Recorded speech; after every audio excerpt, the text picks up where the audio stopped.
Hello guys, this is Aleena from nook and corner. December എത്തിയിരിക്കുകയാണ്. അതുപോലെ നമ്മുടെ ക്രിസ്മസ് ഡി ഐ വൈസും. Christmas D I Y episode number 1, main door decoration. ഈ D I Y ചെയ്യാൻ നമുക്ക് കുറച്ച് റിബൺസ് ആവശ്യമാണ്. തിന്നായിട്ടൊരു റിബണിൽ ഇതുപോലെ വീതിയുള്ള 2 റിബൺസ് നമ്മൾ അറ്റാച്ച് ചെയ്യുകയാണ് ചെയ്യുന്നത്. ആദ്യം നമ്മുടെ ഡോറിൻ്റെ ലെങ്ത് അനുസരിച്ചാണ് നമുക്ക് ഈ റിബണിൻ്റെ ലെങ്ത് അഡ്ജസ്റ്റ് ചെയ്യേണ്ടത്. ഈ റിബൺസിൻ്റെ എൻഡിലായിട്ടാണ് നമുക്ക് നമ്മുടെ ക്രിസ്മസ് ഡെക്കറെല്ലാം അറേഞ്ച് ചെയ്യേണ്ടത്. ഞാൻ ആദ്യം ഒരു പോംപോമാണ് വെക്കുന്നത്. പിന്നെ പഴയൊരു റീത്തിൽ നിന്ന് കുറച്ച് സാധനങ്ങളൊക്കെ അടിച്ചു മാറ്റി അതൊക്കെ നമ്മൾ ഇതിൻ്റെ സൈഡിലായിട്ട് വെക്കുന്നുണ്ട്.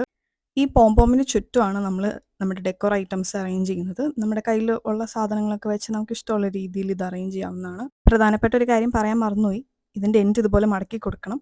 ഇപ്പം നമ്മൾ ചെയ്ത എല്ലാ കാര്യങ്ങളും മറ്റേ എൻഡിലും ചെയ്യണം. അപ്പം നമ്മുടെ വെയിറ്റ് ബാലൻസ് ചെയ്യുന്നതുകൊണ്ട് ഇത് ഹാങ് ചെയ്യാൻ ഈസി ആയിരിക്കും. നമ്മൾ അങ്ങനെ 2 സൈഡും ചെയ്തിരിക്കുകയാണ്. ഇനി നമുക്ക് മെയിൻ ഡോറിൽ അത് ഹാങ് ചെയ്യാം. സ്വാഭാവികമായിട്ട് സംശയം ഉണ്ടാവും, ഡോർ ക്ലോസ് ചെയ്യാൻ പറ്റുമോ എന്ന്. നമുക്ക് സ്മൂത്തായിട്ട് ക്ലോസ് ചെയ്യാൻ പറ്റും കേട്ടോ.